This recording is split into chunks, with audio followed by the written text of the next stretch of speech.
Pep Guardiola adalah salah satu pelatih sepak bola terbaik di dunia, dikenal dengan filosofi permainan menyerang berbasis penguasaan bola alias tiki-taka dan inovasi taktisnya dari Barcelona B hingga menguasai Premier League dengan Manchester City-nya.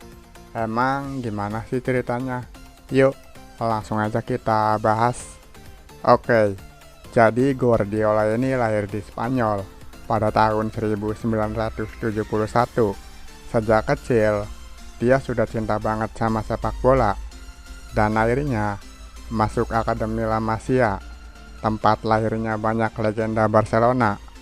Tahun 1990, dia naik ke tim utama. Masih muda banget, tapi langsung jadi bagian penting dari tim.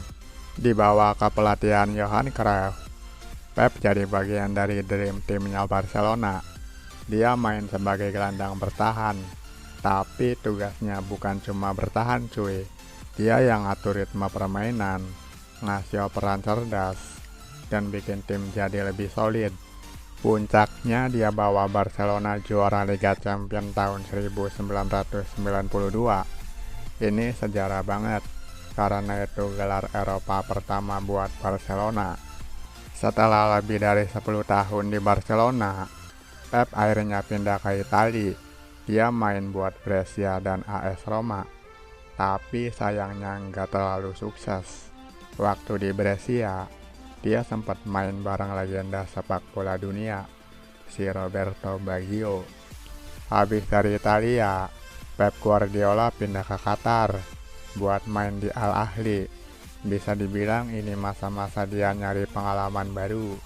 Terus di tahun 2006, dia pindah ke Meksiko buat main di Dorados de Sinaloa.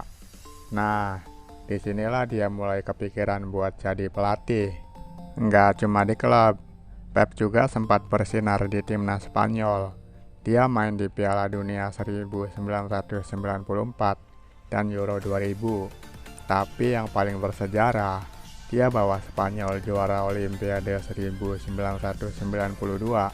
dan dapat medali emas. Gokil kan cuy? Jadi, setelah pensiun sebagai pemain, Pep nggak langsung nganggur cuy.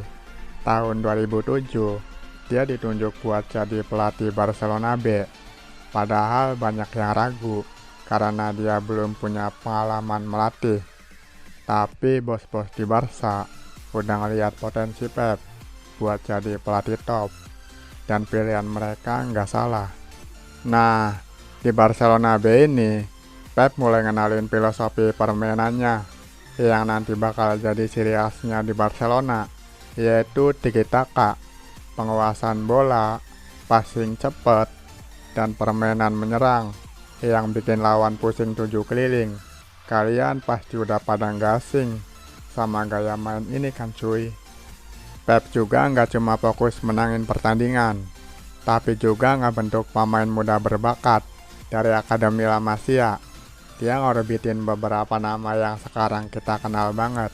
Ada Sergio Busquets yang akhirnya jadi jenderal lini tengah Barcelona. Terus ada Pedro yang jadi winger tajam, dan Thiago Alcantara, si maestro di lini tengah. Nggak cuma ngasih kesempatan main, Pep juga ngajarin mereka cara main bola Barcelona banget. Jadi, di musim pertamanya, Pep bawa Barcelona B juara Tercera Division Grup 5 dan promosi ke kasta yang lebih tinggi, Segunda Division B. Ini pencapaian luar biasa, karena Barcelona B sebelumnya sempat terpuruk.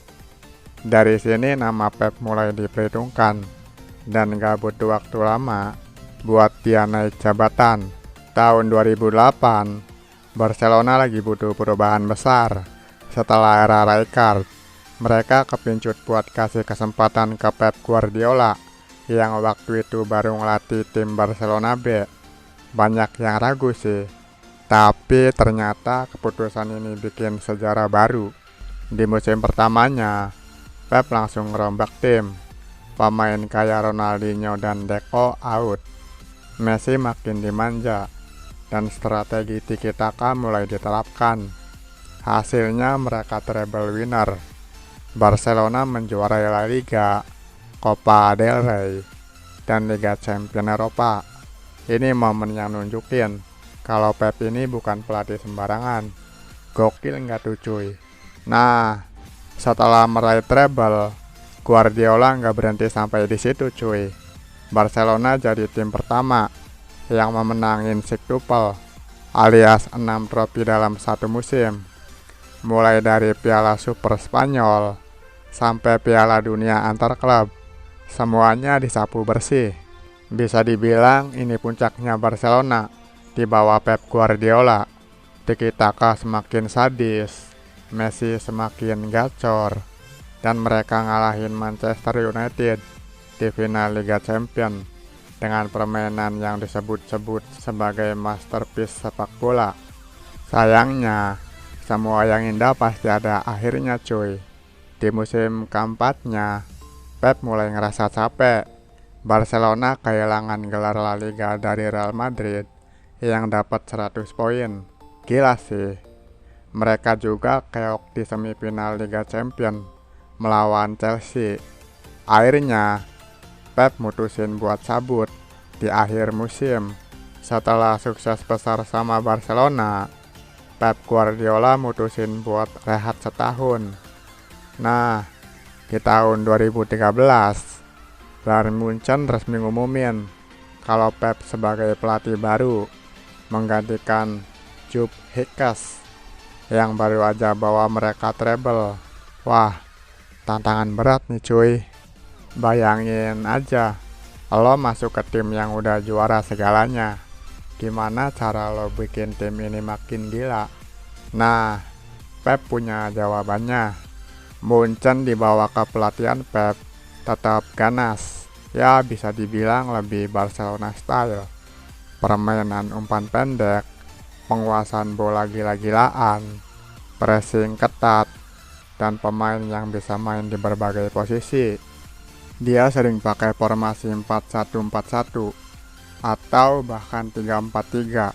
Salah satu perubahan paling gokil yang dia lakuin, Philipp Lahm dari fullback tiba-tiba dijadiin gelandang bertahan, dan ternyata Lahm bisa banget.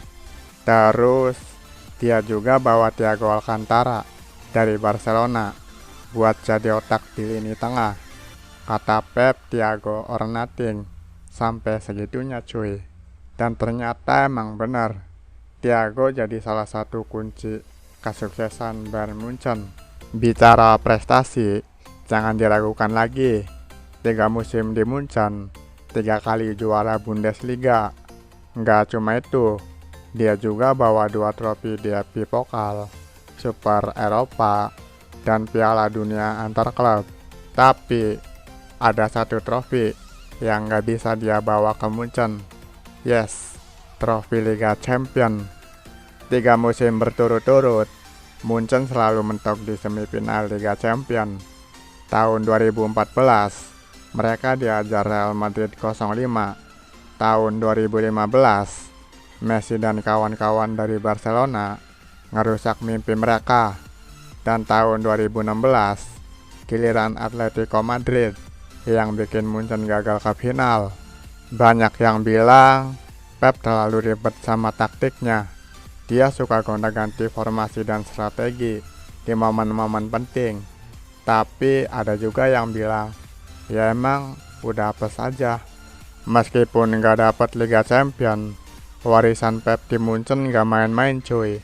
Dia ngubah cara main Munchen jadi lebih modern, bikin banyak pemain berkembang, dan ninggalin tim yang sudah siap buat dominasi Eropa lagi. Nggak heran, setelah dia pergi, Munchen akhirnya juara Liga Champions lagi di tahun 2020. Setelah 3 musim di Munchen, Pep akhirnya cabut ke Inggris buat ngebangun dinasti baru di Manchester City. Tapi kisahnya di Munchen tetap jadi salah satu bab menarik dalam karirnya. Pada tahun 2016, Pep resmi jadi pelatih Manchester City. Waktu itu ekspektasi udah tinggi banget. Soalnya Pep sebelumnya sukses berat sama Barcelona dan Bayern Munchen. Musim pertamanya nggak langsung mulus cuy. City finish di peringkat ketiga Premier League tanpa trofi. Banyak yang mulai ragu, tapi Pep nggak nyerah cuy. Malah makin gila-gilaan ngerombak tim. Masuk musim kedua, Pep mulai ngegas.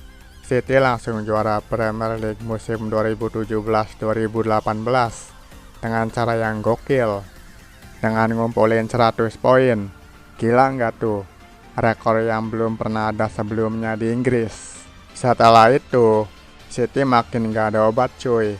Sejak saat itu, mereka juara Premier League lagi dan lagi. Total 6 kali di bawah Pep Guardiola. Plus, mereka juga borong piala FA, Carabao Cup, dan Community Shield. Tapi, ada satu hal yang selalu jadi tantangan buat Pep di City, yaitu trofi Liga Champion. Beberapa kali nyaris juara, tapi selalu gagal di momen-momen krusial. Tapi, akhirnya di musim 2022-2023, City berhasil pecahin kutukan itu dan juara Liga Champion. Dan mereka juga berhasil meraih treble winner. Pep akhirnya bawa City ke puncak sepak bola Eropa setelah menang lawan Inter Milan di final. Kalau ngomongin Pep Guardiola, rasanya nggak lengkap tanpa bahas taktiknya yang out of the box. Pep dikenal banget sama filosofi tiki-takanya, tapi di City dia bener-bener ngerombak gaya main itu. Formasi 4-3-3, tapi sering berubah jadi 3-2-4-1 waktu nyerang. Dan jangan lupakan false nine. Bahkan sebelum Haaland datang, Pep sering main tanpa striker murni, dan tetap aja City bisa ngegolin banyak. Nah, pertanyaannya, apakah Pep bakal tetap lanjut di City atau dia bakal cari tantangan baru? Kontraknya sih masih ada sampai 2025. Tapi gosip-gosipnya dia bakal cabut lebih cepat kalau udah ngerasa cukup. Gimana menurut kalian? Pep bakal stay atau cabut? Oke cuy, itu dia cerita perjalanan Pep Guardiola. Gimana menurut kalian? Apakah Pep adalah pelatih terbaik dalam sejarah sepak bola? Silakan komen. Terima kasih telah menonton video ini. Klik like dan subscribe jika kalian suka, biar kita bisa ketemu di video selanjutnya. See you!